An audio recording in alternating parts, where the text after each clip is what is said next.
Hoy día vamos a trabajar en primero medio en la área de lengua y literatura. Soy la profesora Carol Cretón de la ciudad de Victoria, en la novena región, y los voy a acompañar en esta clase para ver una pequeña retroalimentación de las clases anteriores y avanzar con los contenidos para esta semana.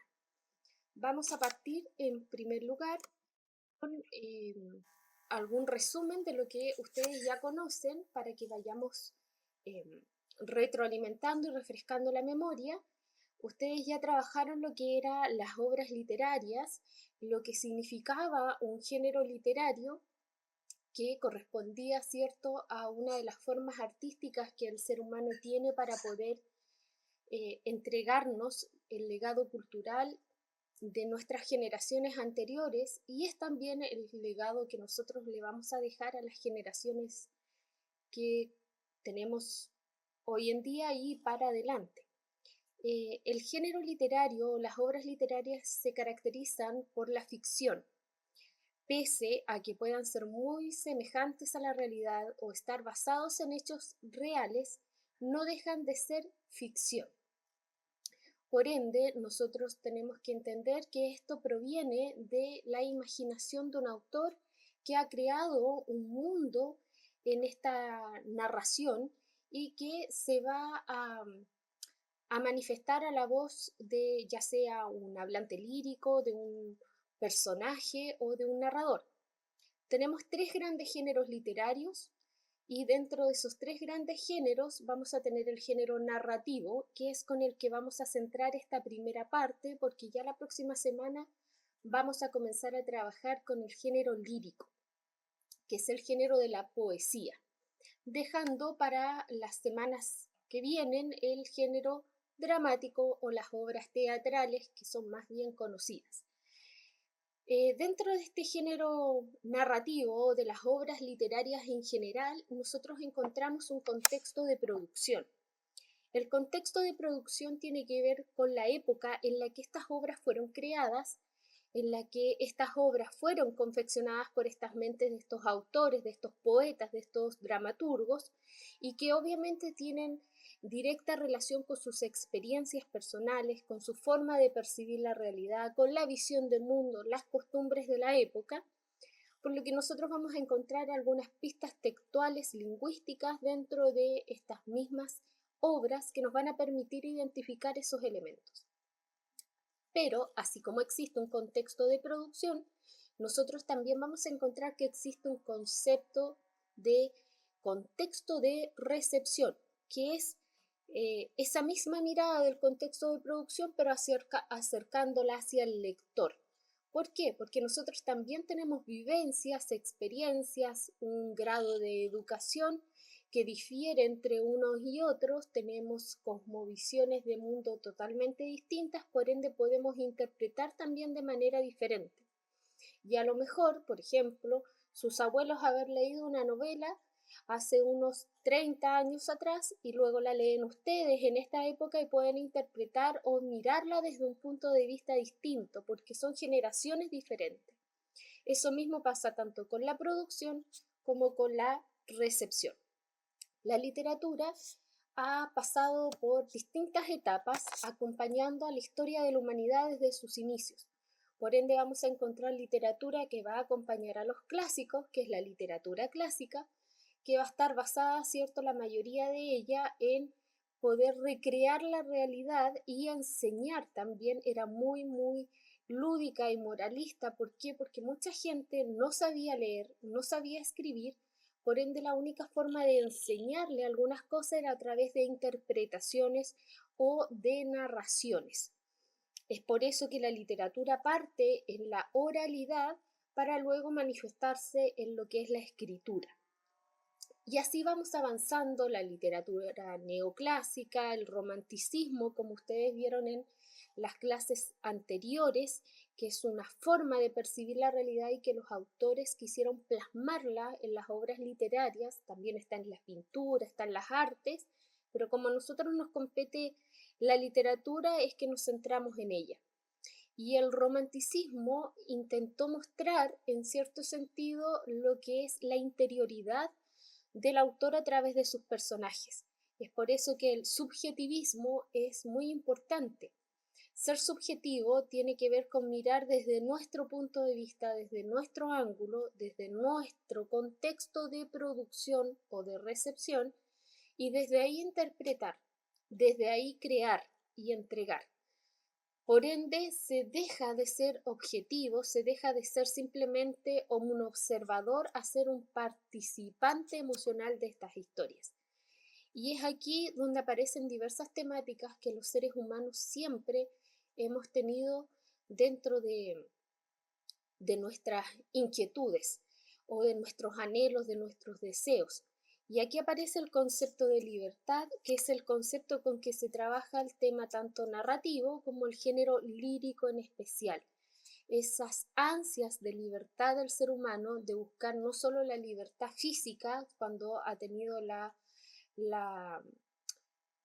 circunstancias del impedimento de la misma, sino que también la libertad de pensamiento, la libertad de expresión. Y se dice que nosotros la valoramos solamente cuando la perdemos. Es por eso que muchos de estos textos o muchos poemas que también vamos a leer más adelante son escritos por poetas que vivieron a lo mejor el exilio, vivieron la presión de estar sin poder decir lo que piensan o lo que sienten, y así sucesivamente. Entonces la libertad de pensamiento, de opinión, es algo primordial siempre para el ser humano y por ende también es un tema transversal en la literatura.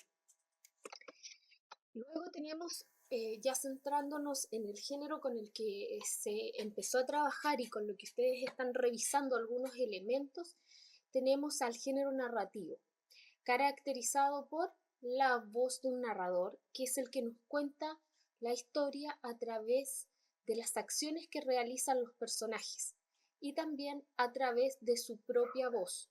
Es por eso que nosotros podemos encontrar un narrador protagonista, un narrador secundario y un narrador testigo.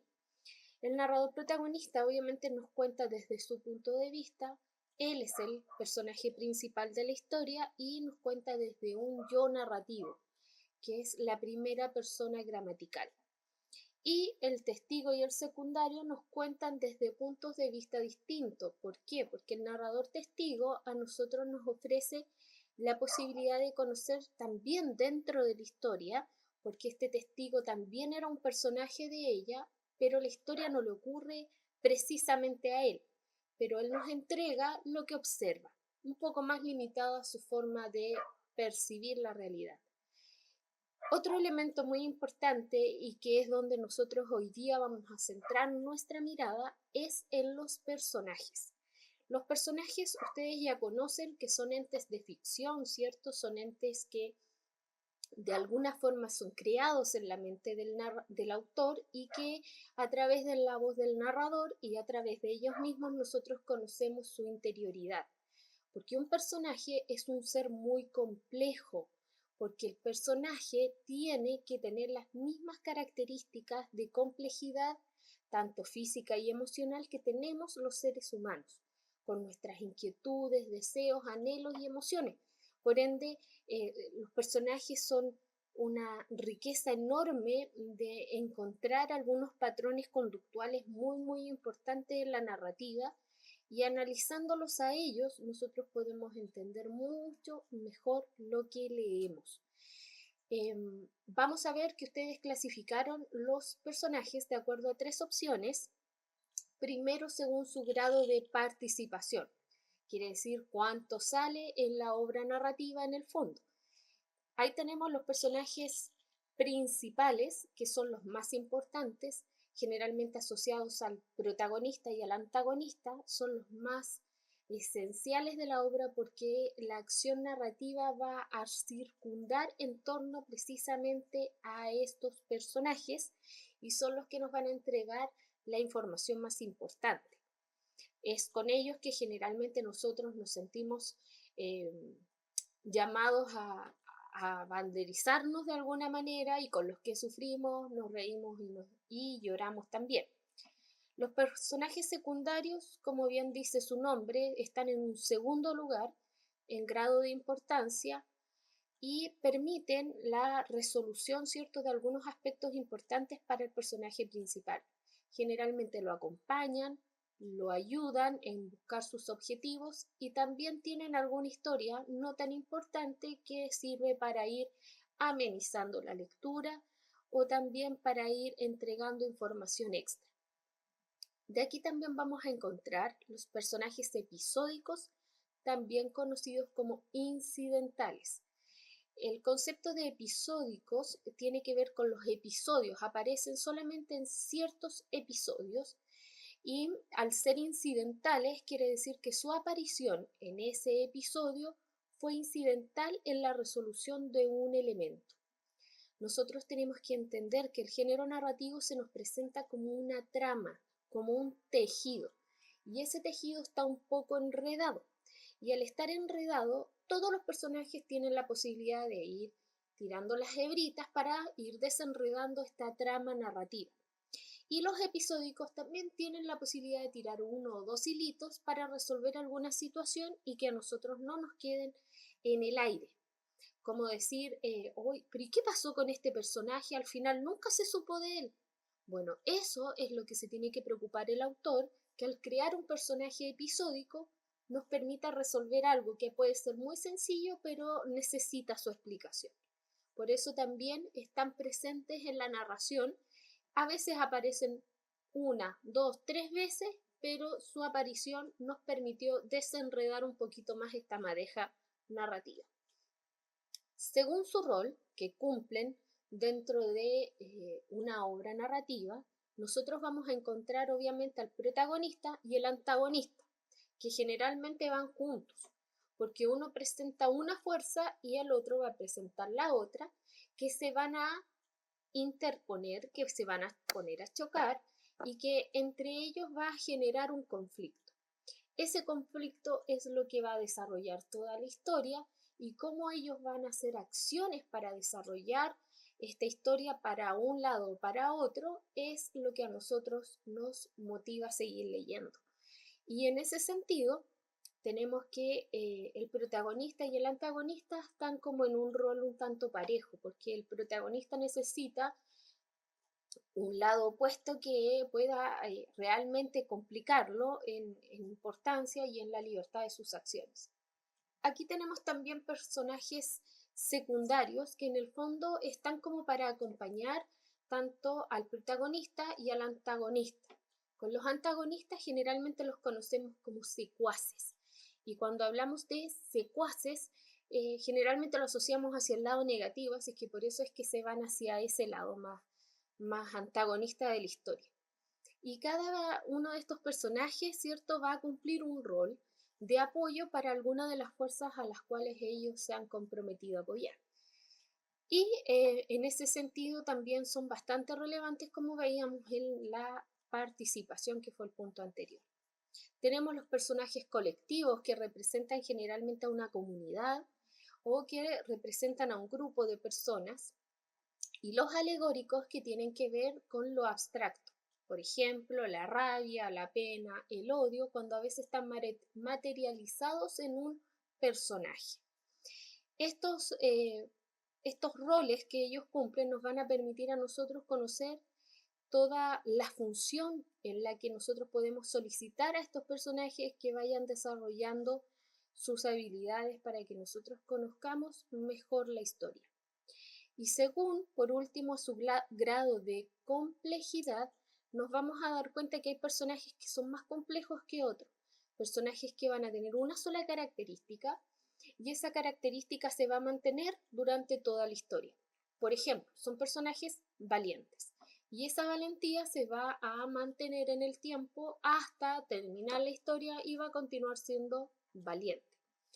Ahora, los personajes dinámicos son personajes que tienen más de una característica.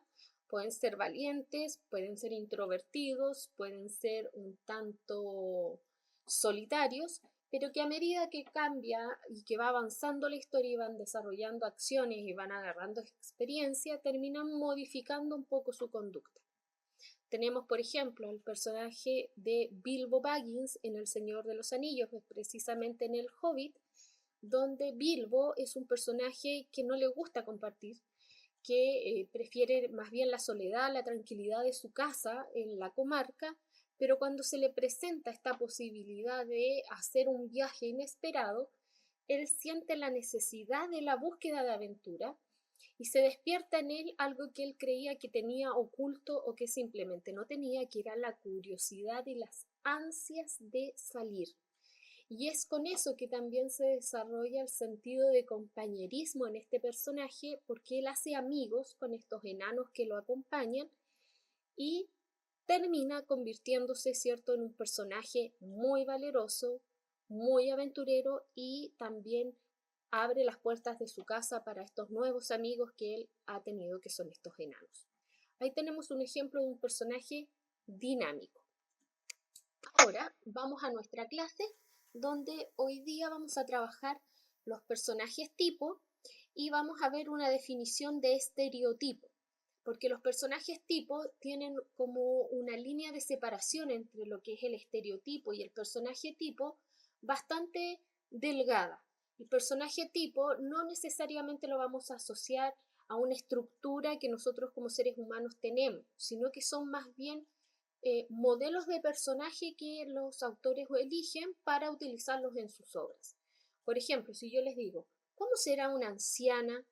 ¿Cómo visualizan ustedes un personaje de un anciano en una obra narrativa? Lo más seguro es que ustedes me puedan asociar que tenga, bueno, una que sea mayor, ¿cierto? Otro que tenga sabiduría, otro que sea paciente y que sea a lo mejor protector. Y esas características nosotros los vamos a encontrar en los ancianos de distintas obras narrativas que vamos encontrando. Y eso es un personaje tipo. Pero cuando estereotipamos, por ejemplo, la dama, ¿cómo yo espero que sea la dama? No solamente obviamente que sea un personaje femenino, sino que también espero la bondad, la belleza, la ingenuidad, como vamos a ver, y ahí ya estamos estereotipando un poquito, porque la dama no necesariamente tiene que ser ingenua, o no necesariamente la dama tendría que ser de una extremada belleza, porque la belleza es un patrón que no existe, en el fondo depende de cada cultura. Por ende, ahí ya estamos estereotipando, estamos encasillando un tanto negativamente a un personaje. Pero el concepto de estereotipo narrativo lo vamos a trabajar más adelante. Ahora lo único que me interesa es que ustedes sepan lo que es un personaje tipo, pero además que conozcan el concepto de estereotipo, porque además es un concepto muy útil en la vida cotidiana, porque nosotros estamos constantemente, los seres humanos, bombardeados por estereotipos, sobre todo entregados por la publicidad y por todas estas marcas que nos intentan vender una imagen considerando que es necesaria para nuestra vida. Y eso un tanto nos perjudica porque no todos podemos caer en ese concepto o en esa imagen estereotipada. Vamos entonces con los personajes. Vamos a ver, los personajes nosotros los podemos caracterizar y a eso se refiere el personaje tipo, porque ahora no es que los clasifiquemos solamente, sino que también vamos a saber cómo son. Y el personaje, como yo les decía al inicio, es un ser complejo. ¿Por qué? Porque el personaje tiene directa relación como somos todas las personas. Y las personas somos complejas. Tenemos emociones distintas, ideas diferentes, patrones de conducta distintos, visiones de mundo diferentes, nos mueven distintas cosas y en ese sentido los personajes también. Es por eso que personalmente considero que es un mérito muy, muy importante en los autores que escriben historias, ¿cierto? Que crean un personaje porque su mente imaginativa tiene que ser un mundo para crear una persona física, psicológicamente, moralmente, valóricamente, etc. O sea, esta persona es completamente nueva en un personaje y realmente se admira la capacidad imaginativa de los autores.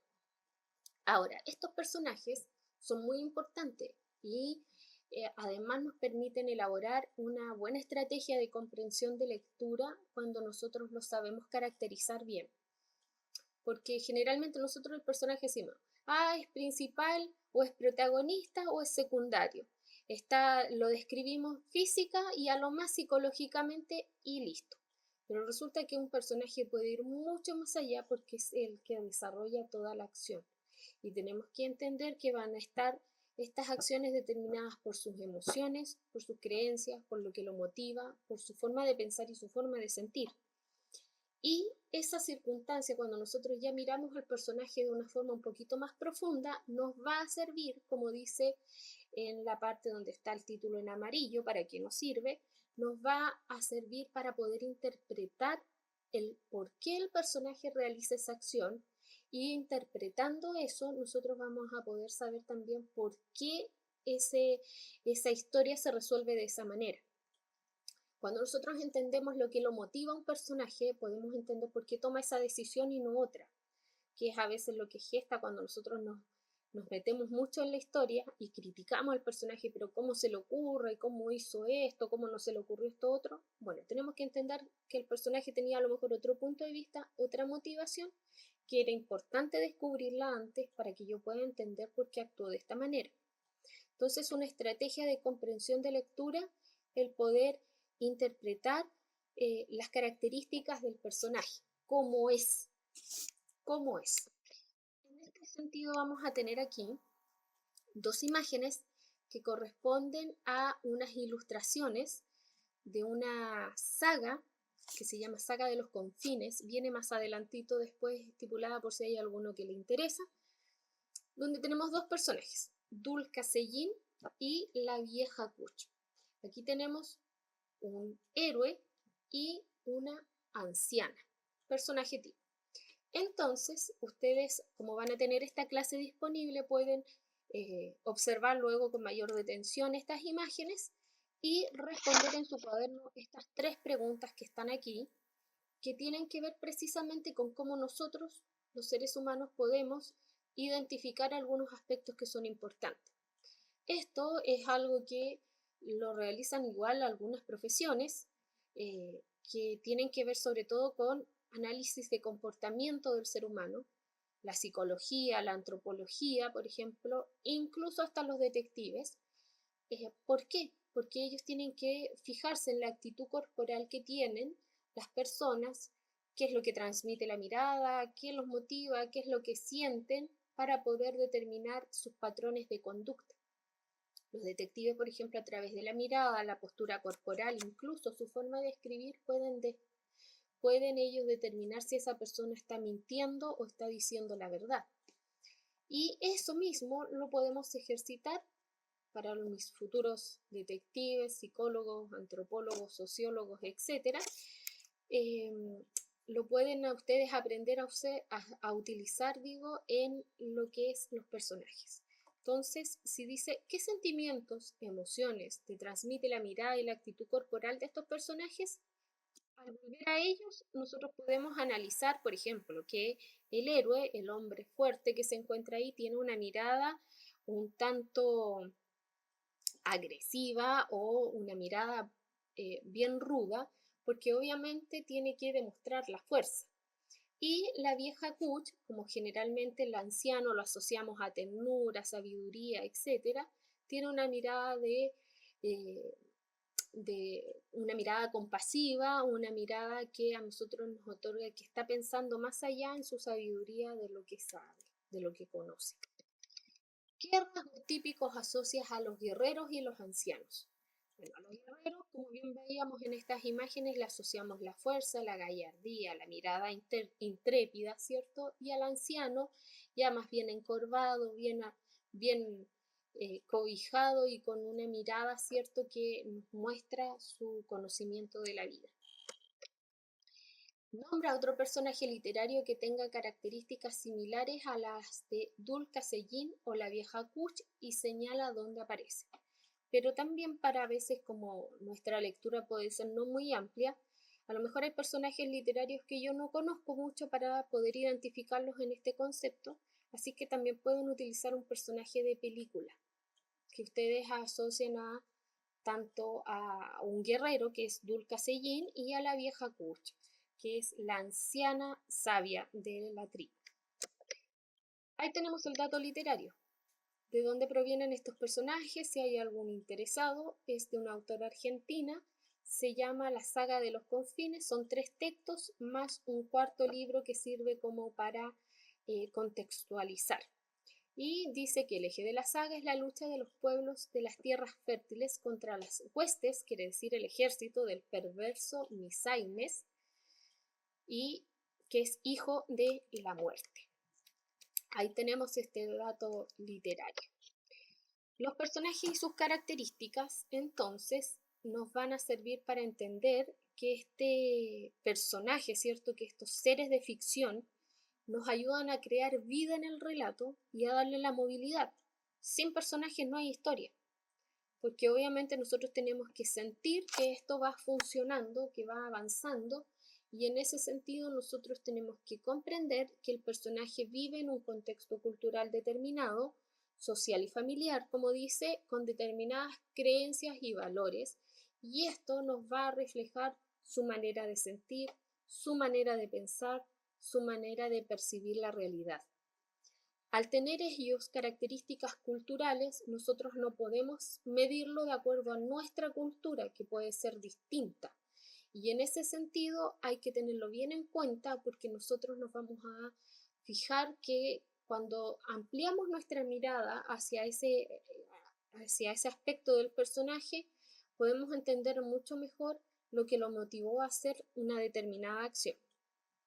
Y ahora, y fíjense bien porque hay algunas personas que cuando leen un texto y si el personaje realiza una acción que escapa a cómo él hubiese tomado esa determinación o algo que hoy día no se hace, por ejemplo, en los matrimonios concertados y que acepten las mujeres casarse con un hombre a través del interés de los padres, eso se da muy poco, casi nulo, sobre todo en nuestra sociedad occidental, es muy poco lo que nosotros vemos, entonces nosotros cuestionaríamos la decisión a lo mejor de un personaje de esa índole. Pero si entendemos la cultura en la que se da, en el tiempo en que se da, podemos saber y aceptar por qué lo hace de esa manera y no enojarnos tanto a veces cuando sale una situación así y que dijimos, ay, ¿cómo se le ocurre? Que el libro más ridículo y lo tiramos lejos. Pero es que hay que ver el sentido cultural que este nos aporta.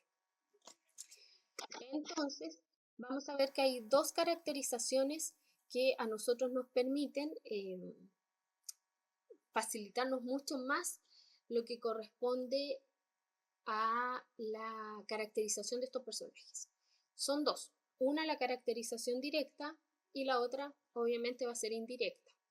La caracterización directa nosotros tenemos que entenderla como la caracterización que nos entrega directamente la voz del narrador y el grado de conocimiento que éste tiene de su personaje, del personaje de la historia. Generalmente esta es una forma de extracción de información un tanto literal porque en el texto es fácil encontrar a esa voz narrativa que nos va a describir cómo es el personaje tal. Y a través de su voz nosotros fácilmente identificamos cómo es este personaje que él nos está describiendo.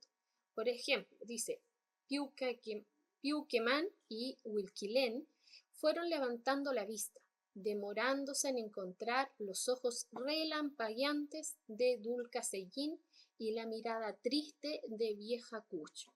¿Se dan cuenta? Aquí la voz del narrador nos dice cómo son los ojos tanto de Dulcasellín y cómo es la mirada triste de esta anciana, de la Vieja Cucho. Entonces, ¿cómo conocemos esta caracterización? A través de la voz de un narrador que nos dice, nos cuenta cómo es el personaje. Lo contrario va a ocurrir acá con la caracterización indirecta.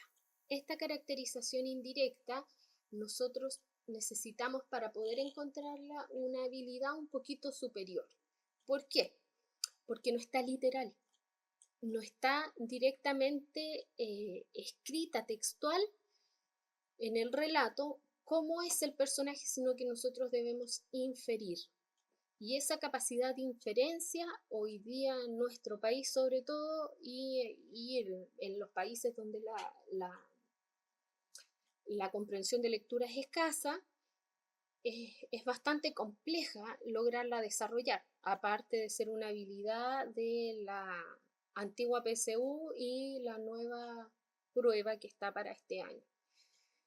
Esta habilidad de inferencia a nosotros nos permite poder extraer información entonces que no está textual, pero que nosotros sí podemos deducir de acuerdo a lo que el texto nos va entregando. Por ende, necesitamos una lectura un poco más atenta.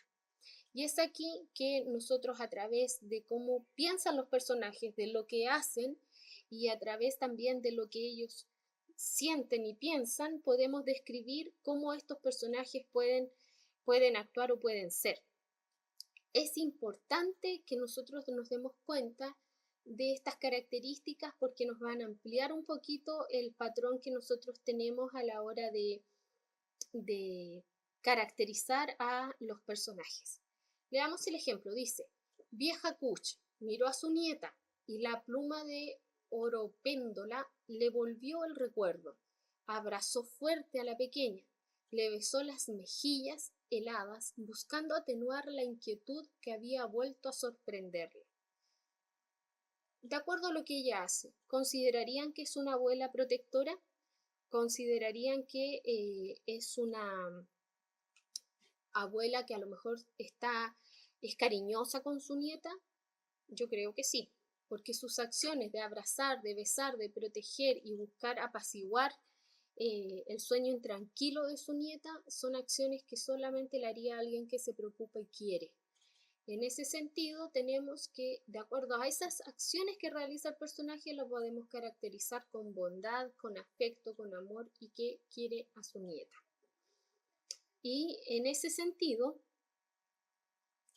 vamos a darnos cuenta que también las acciones que realiza el personaje son súper importantes.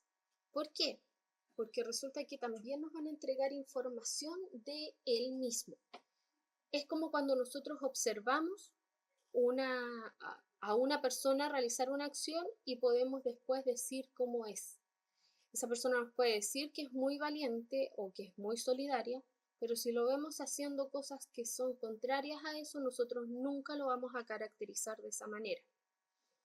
Es por eso que cuando alguien dice, no, si yo soy muy buena persona y lo vemos haciendo cosas que corresponden a todo lo contrario, no va a estar dentro de sus características la bondad. Entonces dice, ¿qué dicen los personajes sobre él o cómo se relaciona con el resto? Dice que es un don que la vida le da a Kuch por ser de corazón suave y manos ásperas. Así murmuró durante largo tiempo en los confines. Aquí podemos darnos cuenta que, de acuerdo a la mirada del personaje, vamos a fijarnos que cómo puede definir al otro personaje dentro de la historia. Y en ese sentido es como muy importante cómo ellos se relacionen y cómo lo vean los demás, porque nos van a entregar un punto de vista importante a la hora de comprender. Los personajes tipo. Vamos a ir ya hacia ellos, vamos a ver algunos, existen varios, pero no vamos a verlos todos, ustedes pueden encontrar más, no es que se nos hayan pasado, sino que simplemente vamos a ver como los más reiterativos en estas diapositivas. Entonces, estos personajes tipo, vamos a leer textual, dice, en cada momento de la historia se establecen modelos de comportamiento para hombres y mujeres de acuerdo con lo que la sociedad de cada época considera correcto, adecuado o valioso. En la Edad Media, por ejemplo, el caballero era un modelo que representaba los valores de la sociedad. Y en ese sentido, nosotros tenemos que darnos cuenta que estos modelos se van a ir transmitiendo.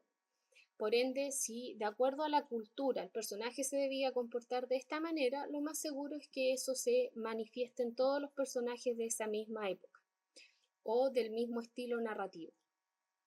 Es una forma también de enseñanza frente a algunas cosas que las personas pueden o no pueden, deben o no deben hacer. Vamos entonces a avanzar hacia ellos. Estos personajes femeninos y masculinos también están plasmados obviamente en la literatura y a través de estos personajes, sus rasgos físicos, su condición social, se han transformado en personajes como universales. Si yo les digo a ustedes, la madrastra, ¿cómo consideran que es la madrastra? Me van a decir a lo mejor una mujer mayor, celosa de la hija que le tocó adoptar, de su hijastra, le intenta hacer daño, es vengativa, y eso es una concepción que se nos da de acuerdo a un personaje tipo, a un personaje que está caracterizado universalmente de esa manera. Por ende, las madrastras que vayamos encontrando en distintos textos literarios van a compartir esos mismos rasgos, tanto físicos o psicológicos también. Vamos con el primero, que es el pícaro. El pícaro nace precisamente en la época del Renacimiento, aproximadamente un poquito más. Es de origen español porque nace con un libro que se llama El Lazarillo de Tormes. El Lazarillo de Tormes es un personaje que nos muestra una realidad de la época donde un niño de alrededor de unos 9 años es entregado por sus propios padres a un amo, que le llaman ellos, para que el chico preste servicios como de sirviente para esta persona, más que nada como para salvarle la vida al niño. ¿Por qué? Porque en una época donde estaba la pobreza en una condición extrema, el hecho de que pudieras tener acceso a un techo y comida era algo muy importante, algo que estos padres ya no le podían ofrecer a este niño, por ende deciden que se vaya como a trabajar, pero el pago va a ser un techo y comida. Obviamente, este personaje se va a encontrar con que quienes lo cobijan o a quien él presta su servicio no son tan bondadosos ni son tan buenos como el cargo que ocupan. Por ejemplo, él va a ayudar también a un sacerdote, a un párroco, va a ayudar a un ciego, que son personajes que nosotros esperaríamos un comportamiento distinto. Pero resulta que son más bien ciertamente crueles y hace que el pobre Lazarillo, pobre Lázaro, tenga que hacer un montón de mentiras, artimañas y distintas circunstancias para poder sobrevivir. Y entre ellas son cosas como negativas: robar, mentir, embaucar para lograr alimentarse, porque ya no daba más con los abusos a los que era sometido. Por ende, de aquí nace este personaje que también se ha vuelto bastante universal, y los distintos pícaros comparten estas categorías. Son muy pobres, por ende para sobrevivir necesitan precisamente realizar acciones que no están cercanas a la moralidad para poder mantener su estado.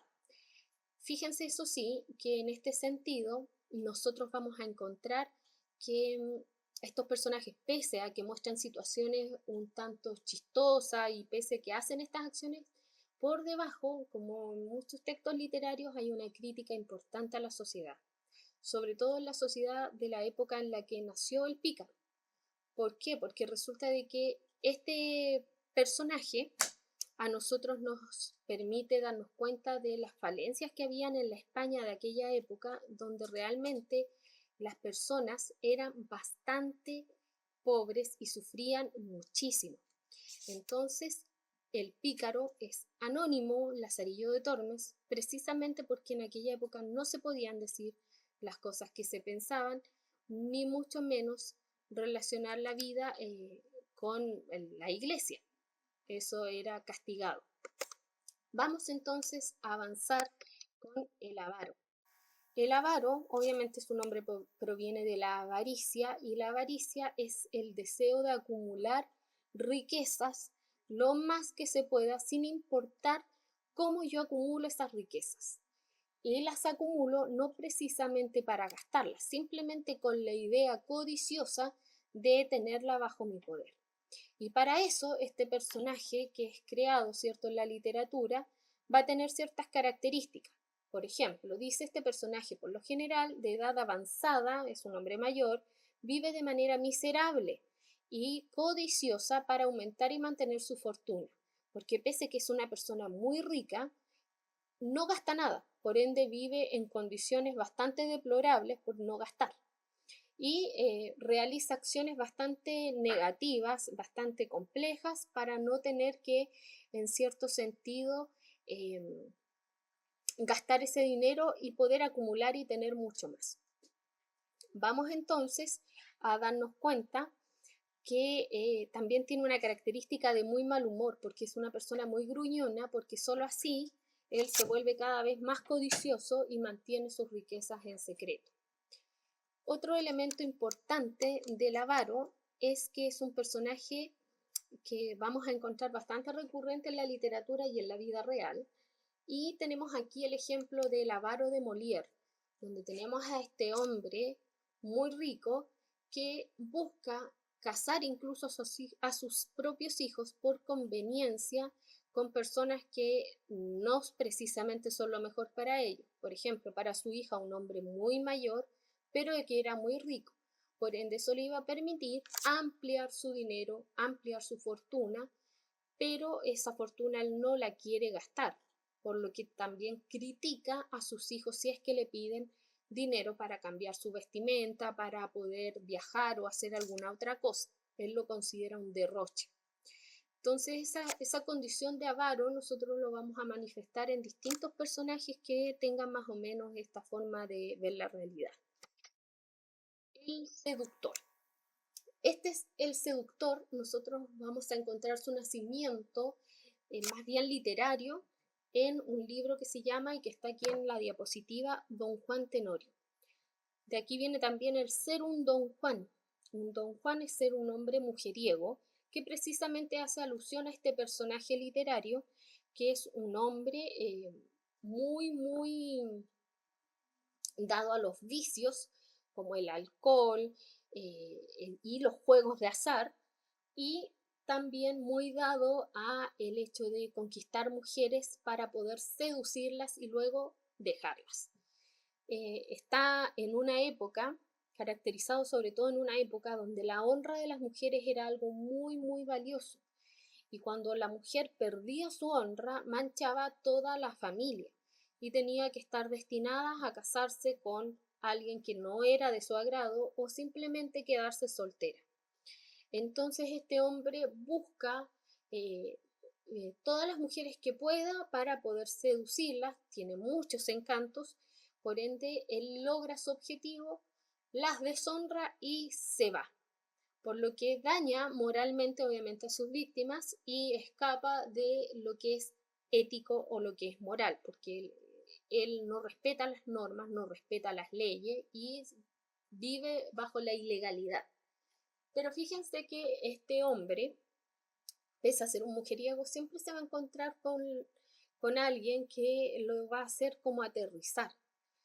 Y ese es el personaje que vamos a ver luego de este, donde precisamente este hombre busca conquistar a alguna mujer y en ese conquistar se da cuenta que se enamora. Generalmente es así. Bueno, pero de aquí nace esta idea de seductor de Don Juan, un hombre muy mujeriego, muy dado a las apuestas, al alcohol, a lo ilegal, pero tremendamente seductor, pero seduce a las damas solo para deshonrarlas y luego abandonarlas.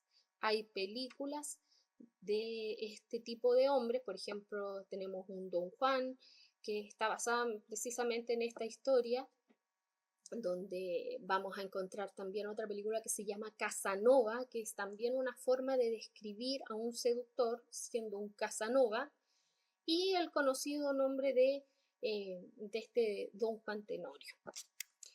Como les decía, la contraparte de esto, incluso estos personajes de Tenorio y esta mujer que se encuentra acá, es precisamente de la misma historia, es el personaje femenino que él intenta cortejar e intenta conquistar.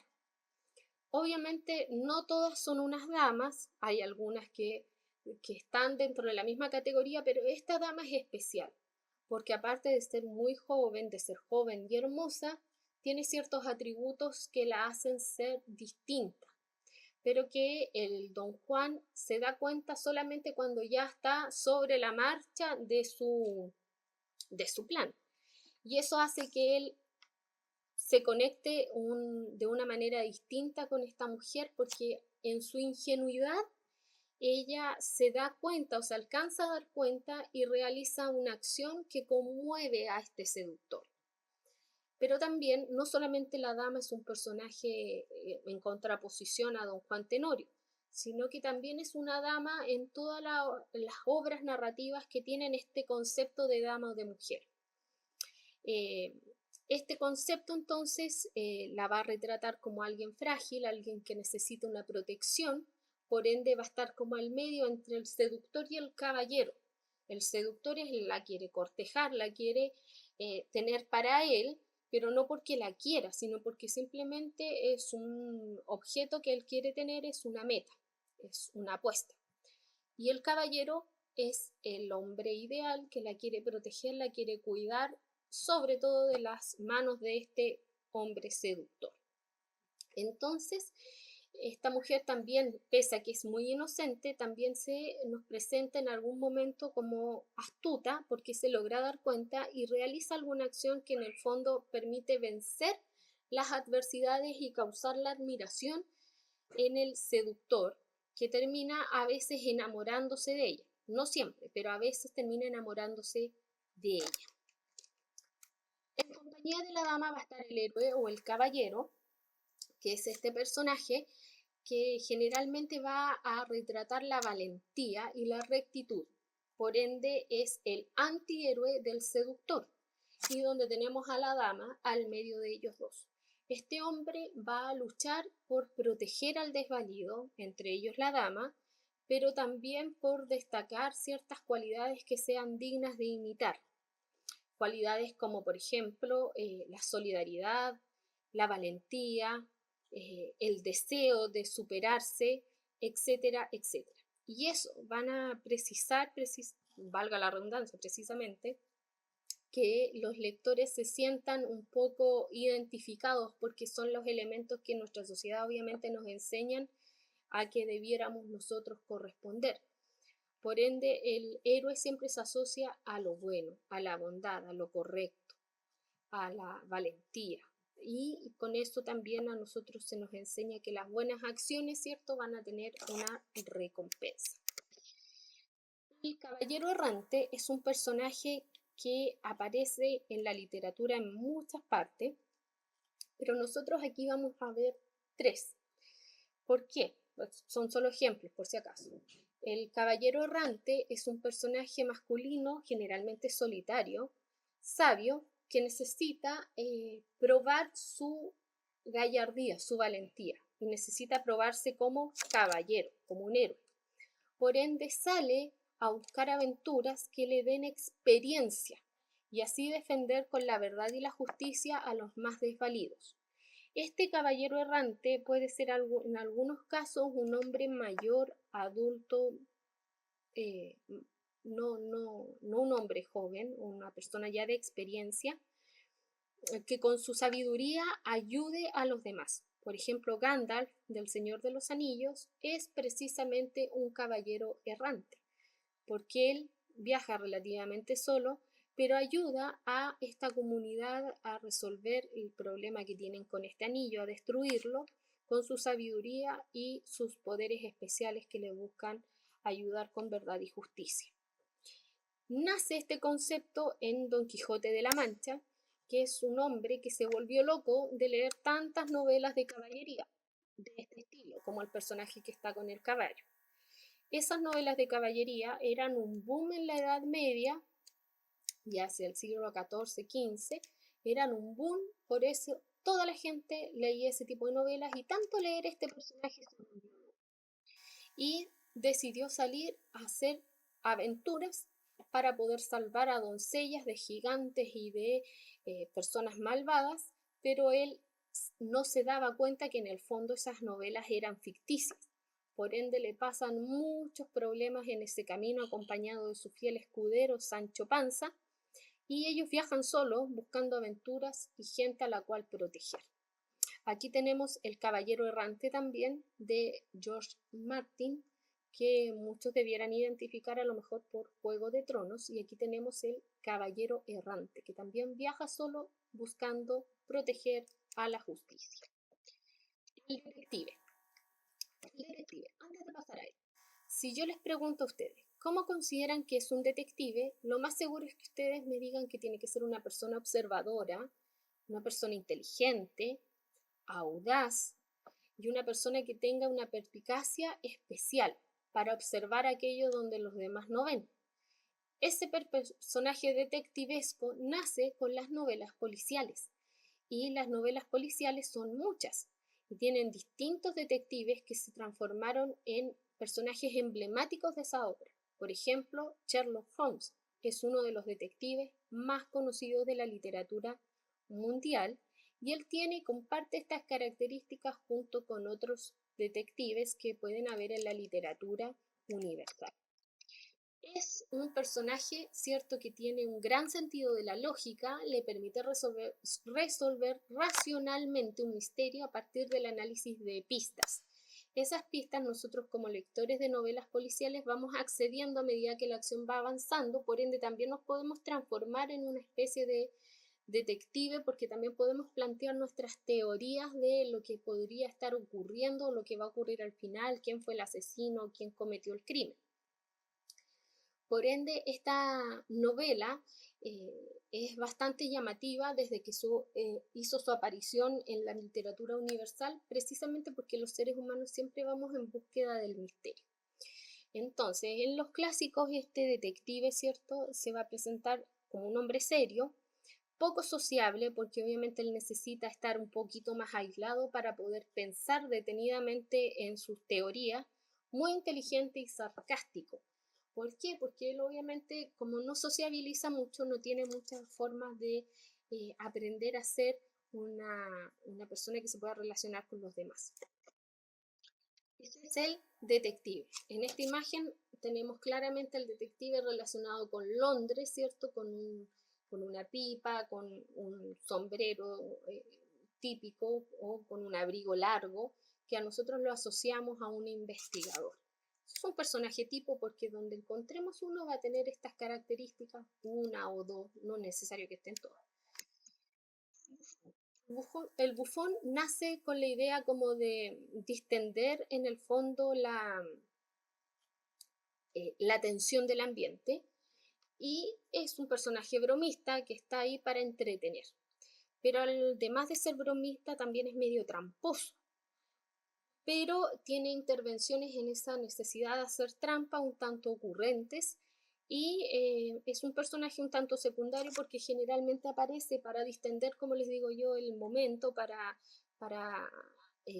tratar de acomodarse hacia algún lado, haciendo alguna tontería, pero generalmente se siente muy llamado a apoyar al protagonista, por lo que es un personaje que se va como hacia esa área. Siento una lealtad, como bien dice esta diapositiva, hacia el personaje principal. El Señor Oscuro, que es como el antagonista de todas las historias. ¿Por qué se le llama Señor Oscuro? Porque generalmente él se va hacia el lado oscuro de la fuerza. Este personaje va a ser el antagonista del personaje principal, del personaje que ha caracterizado los buenos valores, y este personaje va a ser alguien que se alejó de todas esas cosas que la humanidad le ofrecía. Es por eso que vive solo y tiene muy malos pensamientos, malas sensaciones y malas ideas para poder perjudicar. Tiene un objetivo, poder conquistar, poder entablar en el fondo su poder para doblegar a toda la humanidad o a todas las personas que él quiera en ese motivo aniquilar. Es por eso que este personaje se asocia generalmente a la oscuridad y está siempre acompañado por sus secuaces, un grupo de personajes que lo van a ayudar a cometer sus fechorías y que lo van a ayudar a oponerse a los personajes que ayudan al protagonista. Y en ese sentido, él va a tratar de perjudicar el camino del héroe, del personaje principal, tratando de destruirlo. Aquí tenemos el ejemplo, bueno, Harry Potter encarnando al héroe y Lord Voldemort encarnando al Señor Oscuro. Pero tenemos mucho, en la Guerra de las Galaxias, tenemos en El Señor de los Anillos, etc. En todos lados hay un Señor Oscuro. La doncella guerrera. Esta doncella guerrera ya nos acerca a ciertos estereotipos. ¿Por qué? Porque la mujer antes no se le permitía participar en la guerra, mucho menos vestir una armadura y andar a caballo y atacar en algún enfrentamiento con el ejército. Por ende, estas mujeres tenían que ocultar su identidad bajo esta armadura y no demostrar que eran mujeres, porque si no, no iban a ser nunca valoradas. Y en este sentido, ellas obviamente son guerreras, son luchadoras, son fuertes y prestan una gran ayuda, incluso puede ser trascendental su ayuda en la historia, y solamente cuando ya logran reconocer, ¿cierto?, que ese personaje hizo una gran ayuda y que es el héroe, ella descubre que en el fondo es una mujer. Muy parecida a Mulan, por ejemplo, donde ella precisamente va a la guerra en reemplazo de su padre, haciéndose pasar por un hijo varón. Y donde ella oculta su identidad como mujer y se une al ejército para poder ayudar, siendo que si ella hubiese ido como mujer propiamente tal, no se le hubiese permitido estar. Este personaje también nace con la historia de Juana de Arco, que fue esta mujer campesina que dice que un día se le apareció Jesús y le dio unos mensajes, se le apareció como un ángel y le dio unos mensajes para ayudar en la guerra en Francia y salvar a las personas. Obviamente, por ser mujer, a ella no la iban a tomar en cuenta, por ende decidió dirigir el ejército, primero disfrazándose, caracterizándose de un caballero y ayudando a acercarse al rey para poder decirle el mensaje que ella tenía y ayudar. Una historia real, por si acaso. Pero en una época en la que las mujeres estaban muy limitadas y su actitud fue considerada una herejía por parte de la Inquisición y fue condenada a morir en la hoguera. Hoy en día es considerada una mujer muy cercana a lo que es el concepto de religiosidad, incluso ya está reconocida por la Iglesia Católica. Ahí entonces nos dice que generalmente oculta su identidad, hacerse pasar por un hombre es una de sus estrategias, aunque también existen muchas que se presentan derechamente como guerreras. Aquí tenemos varios personajes. Bueno, la Hierta de Vikingos también es una de las mujeres guerreras, aunque ella no tenía que ocultar su identidad porque en el fondo la mujer vikinga era guerrera y era valiente y era valorada, no tanto, pero era valorada en su comunidad. Vamos entonces ya dirigiéndonos a los estereotipos.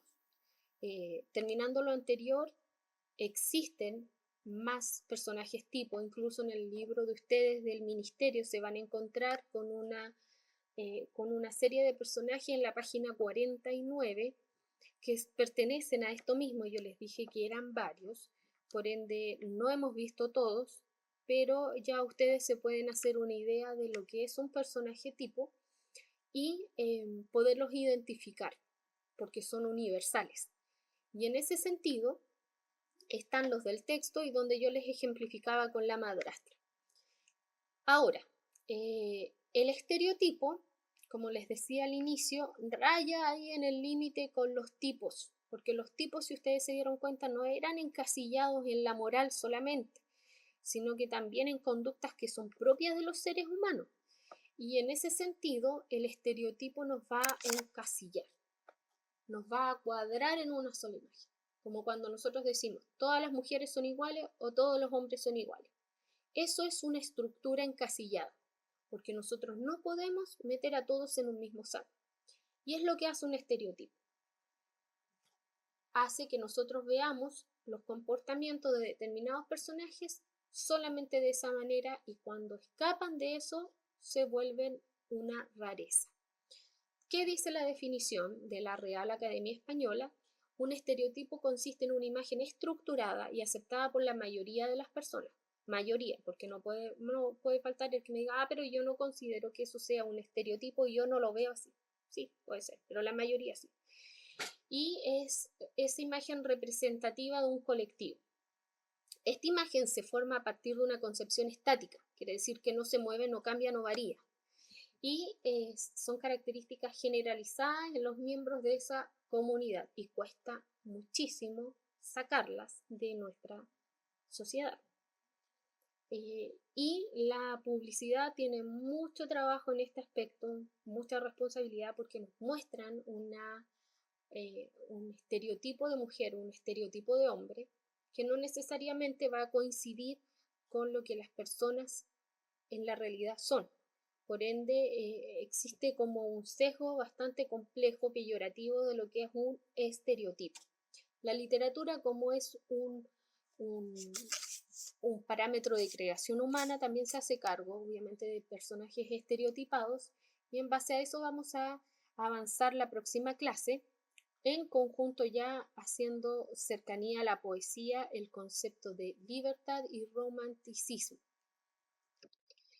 ¿Cuál es el glosario de nuestra clase? A grandes rasgos tenemos la literatura, el género narrativo propiamente tal, dos de los elementos que estos tienen, que es el narrador y los personajes. Sabemos que está el tiempo, el espacio también, las acciones, conflictos, pero en este caso el narrador y los personajes fueron nuestro eje de atención, los personajes tipo y los estereotipos.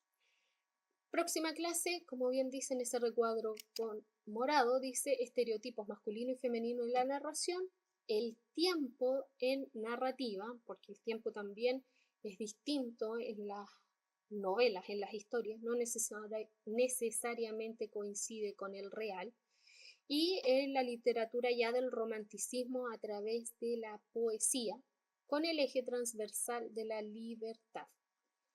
¿Dudas? Pueden hacerlas a mi correo, que está aquí en esta misma diapositiva, carolcreton1983@gmail.com, y mi Instagram, donde ustedes me pueden seguir, profecarol2020, donde me pueden hacer sugerencias. Yo comparto frases de libros, motivaciones, tips para los lectores, y también ustedes me pueden enviar alguna cosa que quisieran compartir con los demás.